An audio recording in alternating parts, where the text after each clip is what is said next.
Hello दोस्तों, मेरा नाम विनीत कुमार वर्मा है और मेरा जो नया चैनल है वो है टारगेट ला। टारगेट ला इस चैनल का नाम ही से स्पष्ट हो रहा है कि इसमें सिर्फ और सिर्फ हमारा टारगेट किस पे रहेगा, ला पे रहेगा। ला के अलावा हम कुछ नहीं सोचेंगे और कुछ भी इस पे ऐसा कंटेंट नहीं डाला जाएगा जो तुम्हारी पढ़ाई या तुम्हारे समय को बर्बाद करे। एक तरीके से हम अपनी लाइफ में जब ला फील्ड में आते हैं, लॉ फील्ड एक ऐसा फील्ड है जहां पे आपको कुछ बहुत भारी भरकम पुस्तकों, बहुत भारी भरकम कंटेंट को कैसे पढ़ा जाए, उन सभी के लिए हम यहाँ पे कुछ गाइड करने आ रहे हैं। और आपको ये पता चलेगा कि हमें अपनी प्रतियोगी परीक्षा यानी कि एक लायर का जो होता है, एक तो बहुत इसमें पढ़ाई करनी होती है। सेकेंड बात है, पढ़ाई के साथ हमें सबसे बड़ी प्रॉब्लम देखने को आ रहा है कि हमारा कैरियर कैसे सिक्योर हो जाए। यानी कि हमारी जो कोर्ट है, कोर्ट में भी आज लॉयर को जिस तरीके से सम्मान मिलना चाहिए वो मिल रहा है, लेकिन जो हमारे न्यू बैच के लड़के आ रहे हैं, जो हमारी न्यू जनरेशन आ रही है लॉ के फील्ड में, उसको एज ए कैरियर बनाने में थोड़ी प्रॉब्लम होती है। वो सोचता है कि हम जुडिशरी की तैयारी करें या हम कोर्ट जाएं या हम किसी तरीके से एलएलएम करके हम क्या करें, जल्दी से सक्सेस हो जाए।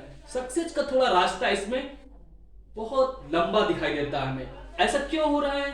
इन सभी का कारण है कि हमें सही गाइडेंस ना मिलना। सही गाइडेंस के लिए हम क्या करें? सही पुस्तकों का चुनाव करें, सही कंटेंट को पढ़ें और सही रणनीति के साथ अगर हम आगे बढ़े। हमारा सबसे पहले जब लॉ में हम एडमिशन लेते हैं तो हम दो चीजों पर ध्यान देते हैं। पहला तो एक हमें लॉ कर रहे हैं तो लॉ का ज्ञान करना है, यानी कि नॉलेज। यानी कि लॉ में सबसे पहले तुम्हें क्या होनी चाहिए? नॉलेज। नॉलेज तब होगी जब आपको इस फील्ड में इंटरेस्ट जगे। जब तक इंटरेस्ट नहीं आता है तब तक आप उस फील्ड का नॉलेज कैसे ले सकते हो? तो इंटरेस्ट क्रिएट करने के लिए सबसे पहले लॉ फील्ड के जज्बे को समझें। यानी कि जो भी लॉ फील्ड में लोग आते हैं उनको सबसे पहले क्या आवश्यकता होती है?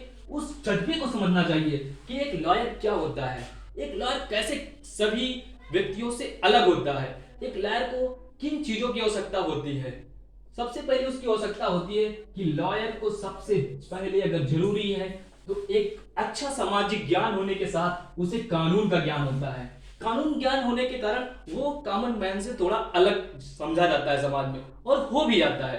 क्योंकि जो व्यक्ति क्या करता है, जो व्यक्ति बहुत ज्यादा आम जिंदगी जी रहा है, आम जिंदगी जीने के बाद वो क्या कर रहा है, अपनी चीजों को कह नहीं पा रहा है, अपने अधिकारों की मांग नहीं कर पा रहा, वो सब अपनी आप को शोषित पाता है, अपने आप को किसी न किसी तरीके से प्रताड़ित पाता है। लेकिन एक जो कॉमन मैन की तरह अपना जीवन जीने वाला जो व्यक्ति होता है, लॉयर होता है।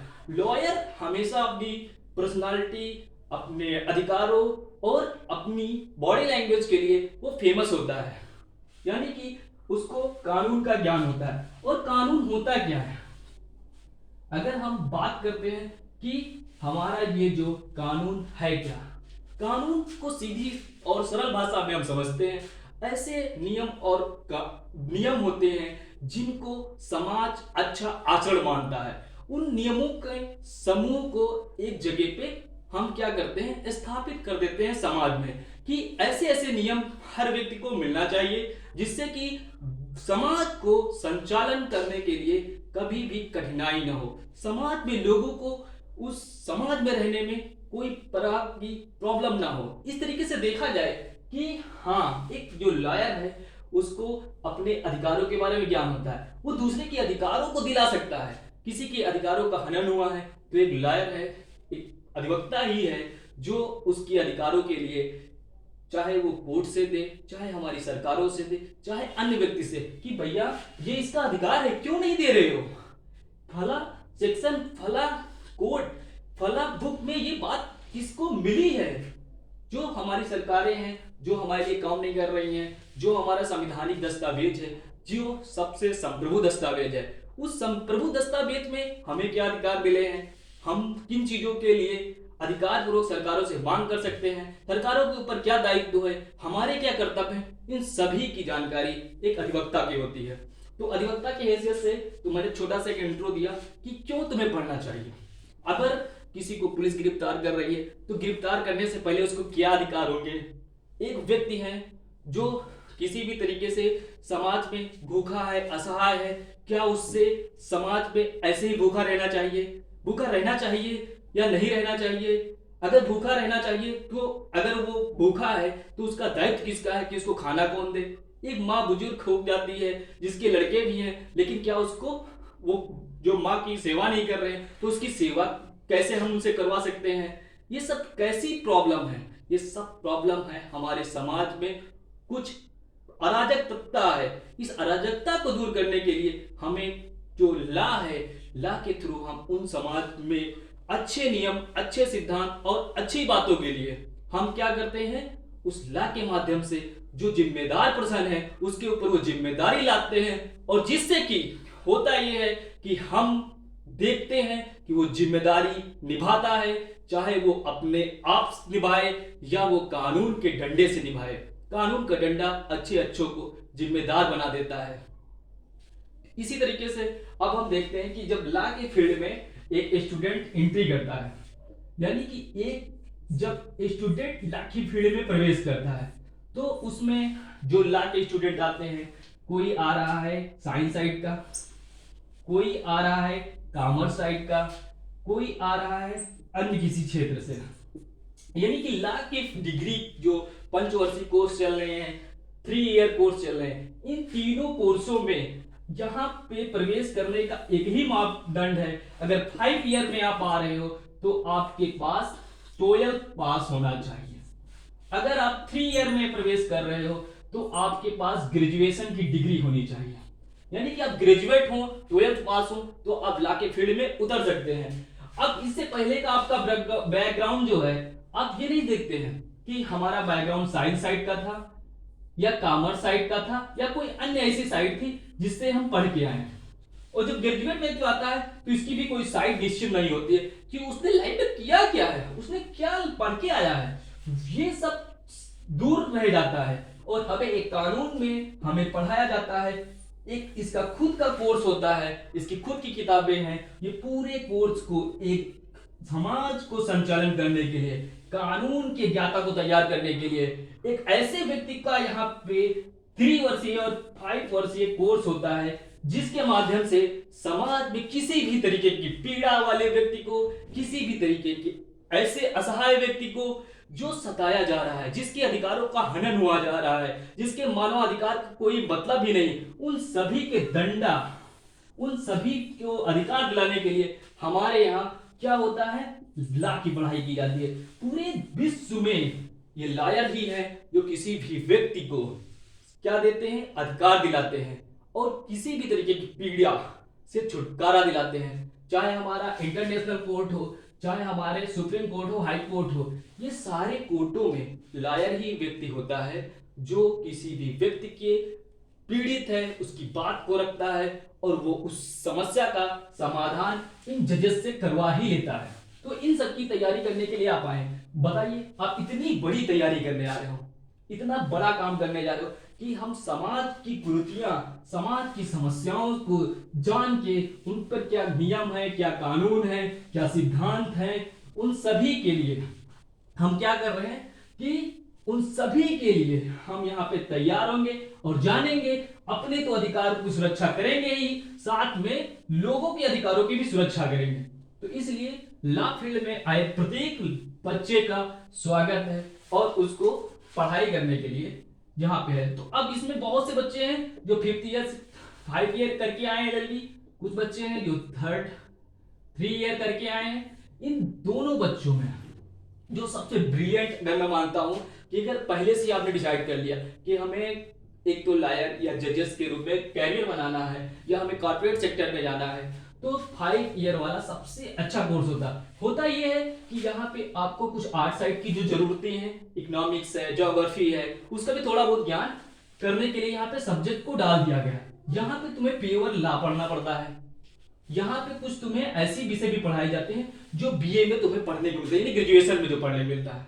ठीक है, तो इस तरीके से मैंने देखा कि LLB और करने से आप क्या हो जाते हैं, कानून के डिग्री धारक हो जाते हैं और कानून के समझने वाले व्यक्ति हो जाते हैं। इसके बाद देखा जाता है कि हम अपनी क्षेत्र में तैयारी करते हैं। तैयारी होती है, एक तो जुडिशरी की तैयारी हम लोग करने लगते हैं।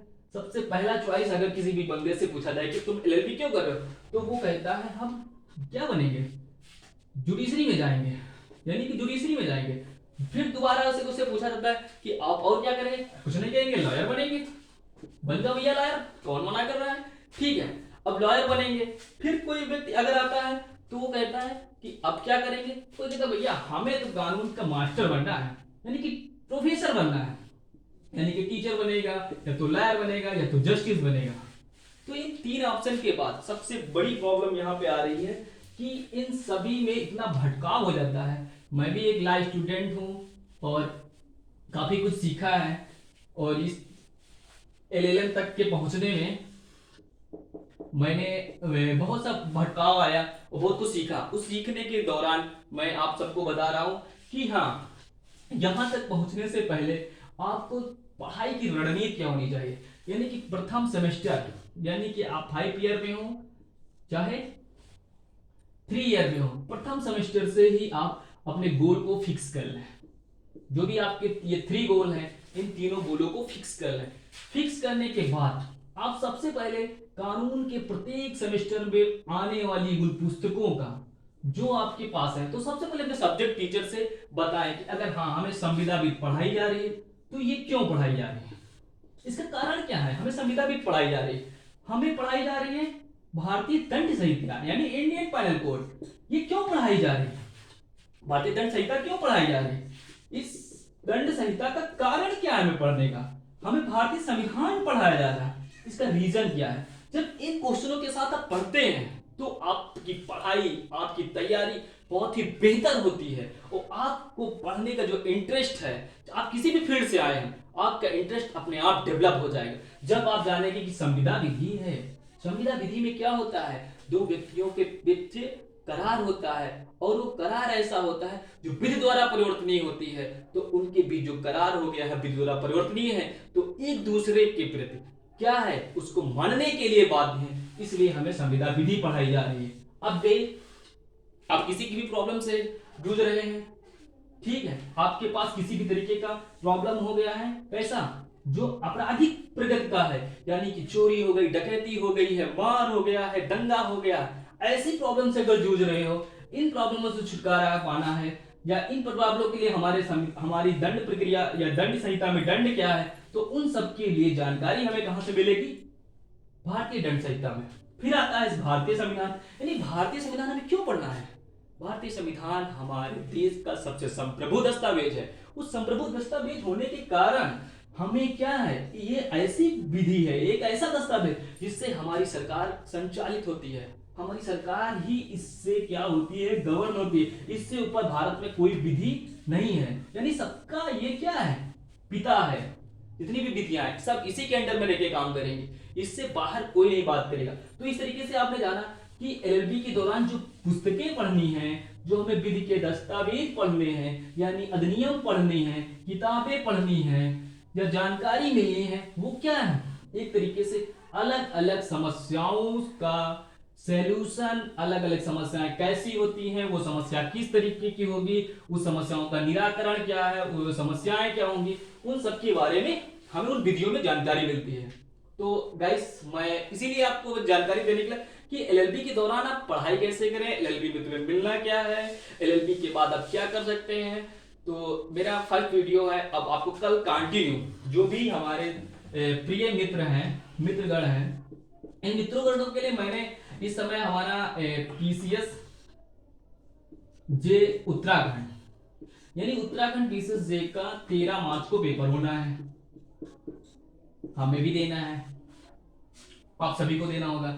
तो इस 13 मार्च के पेपर में जो हमें 20 से 25 दिन बचे हैं, उसमें एक सटीक रणनीति के थ्रू आपको 8 सब्जेक्ट का यहां से वाचन होगा, यानी कि यहां से आपको जानकारी दी है, और मोस्ट इंपॉर्टेंट क्वेश्चन होंगे जो आपको 1 घंटे डेली हमारे यहां से तुम्हें मिलेंगे। मोस्ट इंपॉर्टेंट क्वेश्चन ये 8 सब्जेक्ट का, और 8 सब्जेक्ट का जो तुम्हें जो कंटेंट मिलेगा वो काफी सॉलिड होगा। मेरा खुद का बहुत बेहतर एक्सपीरियंस रहा है। बस